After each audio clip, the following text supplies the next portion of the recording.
type of beam it is? A simply supported beam. Very nice. And here there are loads. What type of loads are? They are point loads or concentrated loads. Very clear.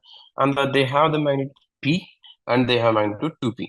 Just for understanding the question concept, I did not write any numerical, assign any numerical value, 10, 20 kilonewton. Yes, I made it in terms of parameters P and 2P.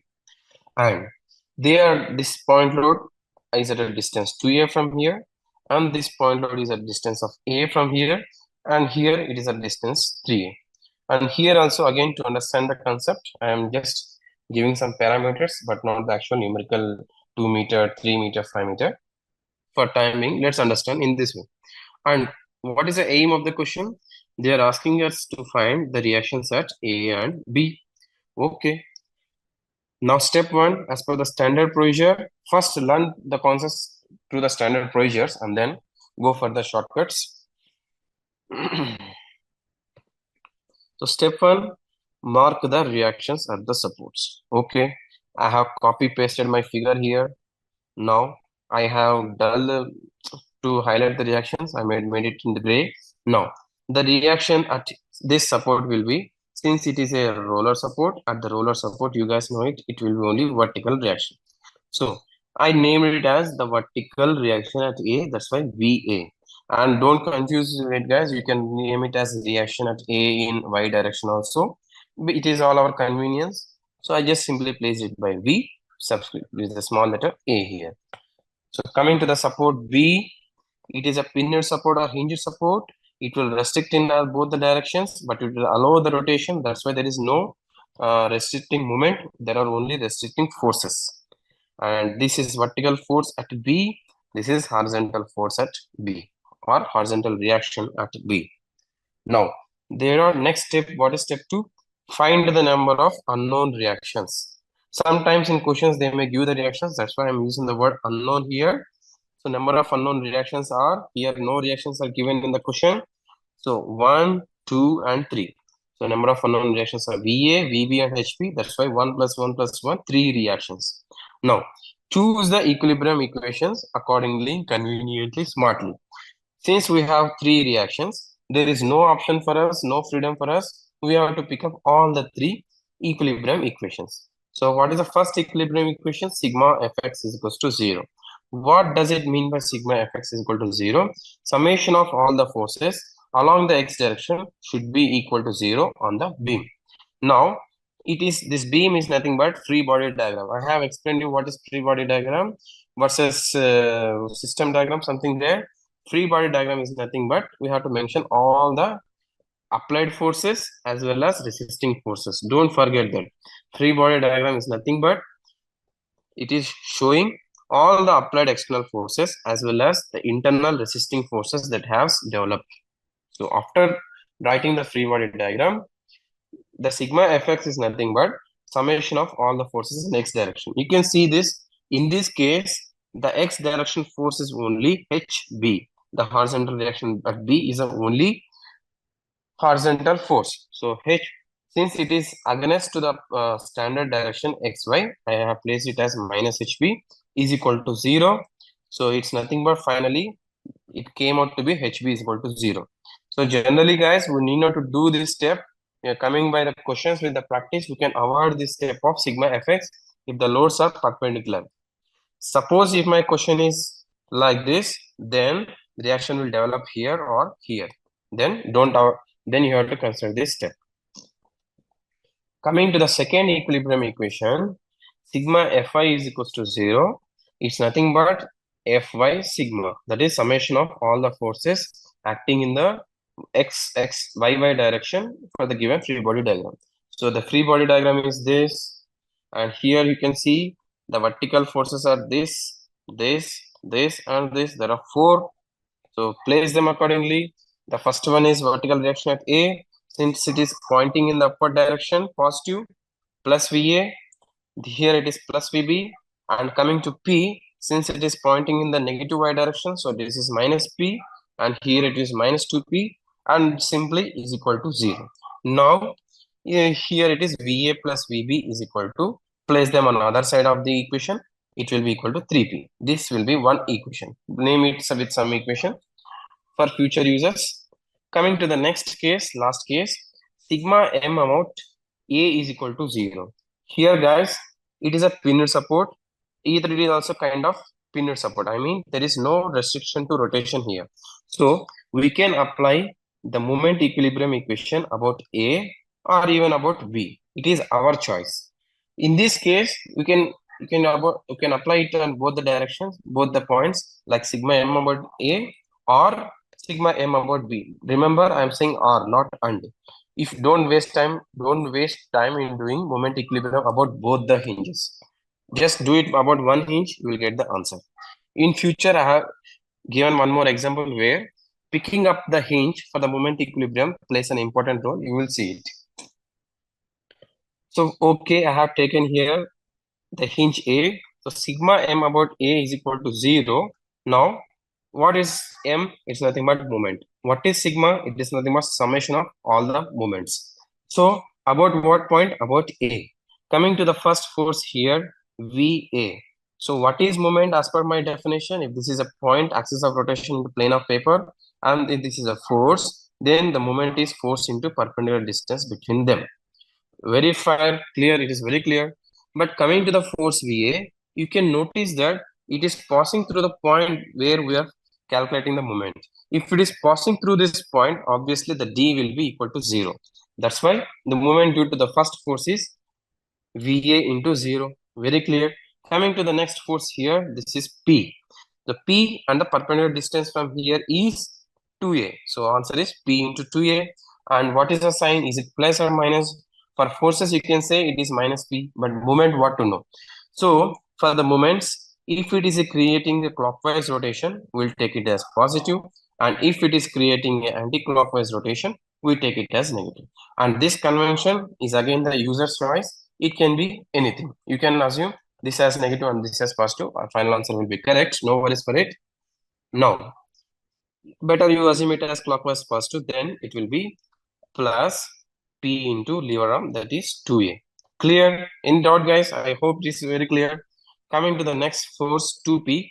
The formula is same. The moment is nothing but force into perpendicular distance. So what is force here? 2P.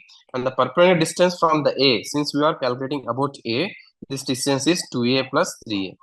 Obviously, very clear. So this is fine. Coming to the fourth force, this thing, VB, since it is creating the rotation in the anti-clockwise direction, I placed it minus into the lever arm, 2A plus 3A plus A, the same thing here. And the fifth force is HB. Already we got HB is equal to 0 here. Even if we got HB is not equal to 0, if you want to construct a moment, then it is nothing but HB into, since this force is passing through this point A, this, if you draw the line of action diagram, if you extend it, it will be passing through A. That's why the distance is 0 here again. That's why this is placed 0. Finally, place it equal to 0. This is how we can construct the moment equilibrium equation. But the balance things are easy. This is kind of tricky. This needs practice. So listen to this class again in the recorded session. It will be clear for you. Now the next step is simply simplify the things. You cancel it 0. You cancel it 0. So this is P into 2A plus P into, this is 5A into 2, 10A. So 10A plus 2A, this is P into 12A minus VB into 6A is equal to 0. The unknown is VB, place it on the left hand side. So VB is equals to this. So we got VB as 2P here. So once you got 2P, by calculations, you got it as plus 2P. There is no minus in our calculations. It did not end up with minus. So it means that it is plus here. If it is plus, what does it indicate? Means it concludes that the assumed direction of the vertical direction at B is what is from bottom to top is correct. So that's why you can simply replace it by 2P in the vertical with the vertical bottom to top arrow. So that's it. Once you got 2V, VB is equals to 2P, we got an equation here from this equilibrium equation. Simply place it and place it here. So if VA plus VB is equals to 3P and I got VB is equals to 2P. Now I got VA is equals to 3P minus 2P. So VA is equals to plus P again. The plus P again indicates that the assumed direction for vertical direction at A is correct. So that's it, guys. This is how we can find the reactions in the B using the standard procedure. So these are the final reactions. So if you guys want to check the answer whether you are correct or not, then again apply sigma fx is equal to 0, sigma fi is equal to 0, sigma m is equal to 0 using the known reactions. Then every equation will be satisfied. If they are not satisfied, somewhere we have error in our calculations. So that's it. Facing the challenge of the FE exam, looking for a way to prepare smarter, not harder? Bhavanam's C2C has the answer. Introducing Bhavanam's C2C FE exam preparation program, designed for civil engineers aiming to pass the FE exam and excel in the USA. Wondering what sets us apart? Our expert team. Meet Mahendra, EIT and project manager, who knows the FE exam inside and out. K.N. Mathur, EIT and civil engineering master's graduate. And Chandravarthan, IIT postgraduate and top 422 GATE rank achiever. These experienced instructors have already helped hundreds succeed. Will you be next? In just 3 months, you will master all 14 essential subjects through live online classes held every evening from 8:30 to 9:30 p.m. Monday to Friday. But that's not all. For each subject, sharpen your skills with 15 dedicated practice questions and follow up with quizzes containing 45 questions to solidify your understanding. Prepare like a pro with 3 full-length, 6-hour mock exams designed to mirror the final exam. Plus, receive personalized guidance through one-on-one sessions with our expert instructors to refine your strategy. We understand balancing work, life, and studies can be challenging. So we have got you covered with 1 year access to recorded sessions and replays of live classes to catch up anytime. Here's the game changer. While others charge over $1,000, we are offering everything for just $350. Want an even better deal? Contact the number below now to claim a flat $50 discount and get it all for only $300. Enjoy a 100% refund if you are not fully satisfied within the first week. No questions asked. Our live batches starts fresh every month on 15th. Don't miss your chance to join. Limited seats available. Contact the number below to secure your spot and get enrolled today. A body is undergoing a set of forces as shown in the figure. Okay. Find the direction and magnitude of resultant forces. You guys know this topic, the statics has multiple methods. You can use any method. You can use simply the cut short each and everything into x and y directions and then sum up and then proceed. You can do conventionally by any methods. Suppose if my aim is to find by method of transferability, if you want to understand this concept, what I do, what we have to do, the procedure is same. Keep the vector parallelly anywhere you want and form a sequence. So first I placed the 20 newtons here, okay, and then I have placed 5 newtons here and formed a sequence, okay, and then I have placed this 5 newton F3 here and then formed a sequence. Make sure that the angles of this vector has to be maintained. If this is 0, it is 0 here. If this is 45, this is 45. If this is 45, this is again 45. So after forming this part, what is the procedure? You close this polygon, but in the opposite direction, that will represent the resultant. So my resultant is again here.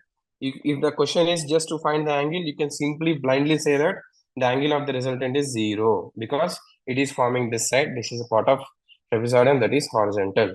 And if you want to find the magnitude, if this is 10, if this is 5, if this is 5, and see this is 45 degree and 45 degree, by geometry, if this is 45 degree and if it is 5, this will be 5 by root 2 and 5 by root 2. And if you want to know the basics, you can go ahead with this.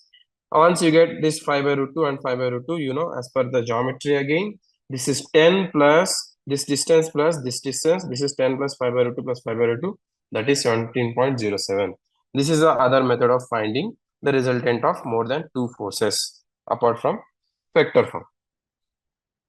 So as I said that you can also find the solution by vector form. Write the F1 and F2 and F3 in the vector forms and then do the steps. So that's it, guys. So here is an example, guys. If 3 forces are acting on the body and the body is in equilibrium, simply if we say something is equilibrium, you can think that it is at rest. So then they are asking find the unknown forces. They are saying this is the body. They are saying these are the forces 1, 2, 3, 4, and they are saying that this is an equilibrium, but they have missed one force. Somehow they did not find out the force. They are asking me to find out. As I said, if the body is in equilibrium, we have three equations. So if there is one unknown, we need to find, we can take only one equation, because as per mathematics, number of equations needed for is equal to number of unknowns. I have only one unknown force, so you can take either fx, either fy. You cannot take sigma fz is equal to 0, because this is a single body. It has to be, they have to give a lever arm, etc. distances, then only you can use this equation. Out of these two, any equation can give you the answer. Let's proceed. So as a topic of principle of transmissibility, this step, converting this system into this system, will always makes your life easier, makes the problems easy. So I converted this system into one force of one unknown force into two unknown forces. Then you can raise me equation. There are two unknown forces. Now we need two equations. No, there are two unknown forces, but both are dependent. Only F is a common unknown. Baki cheeses are sine and cos. So there is only one unknown parameter F. Now, after converting this like this, if I take sigma fx is equals to 0, I need to take, so sigma fx is whatever the forces are acting in this direction. So sigma fx is nothing but 20 along this direction plus f cos 45, that is f by root 2 in this direction, plus other forces acting opposite direction. So I have taken this minus 30. The summation of all the forces algebraically is equal to 0. Then you know the mathematics, keep the unknown here, throw out each and every term there, then it will be 30 minus 20 into root 2, that is 10 root 2 is the answer. So f is 10 root 2. Again, if you want to know, try to solve the problem with sigma fy. As I said, it is a user choice, answer should be same. So try it. So in the y direction, f by root 2 plus algebraic sum, so it is in the opposite direction to the actual direction, so minus 10 is equal to 0, so f is equals to 10 root 2. See, one choice has more steps, the other choice has lesser steps. So this choosing the equation also plays a prominent role, especially in trusses. If you see the trusses, our classes, you will find to know them. You'll batch 3 guys, you'll see them soon. So that's it, how to use the equilibrium equations to find the unknown forces.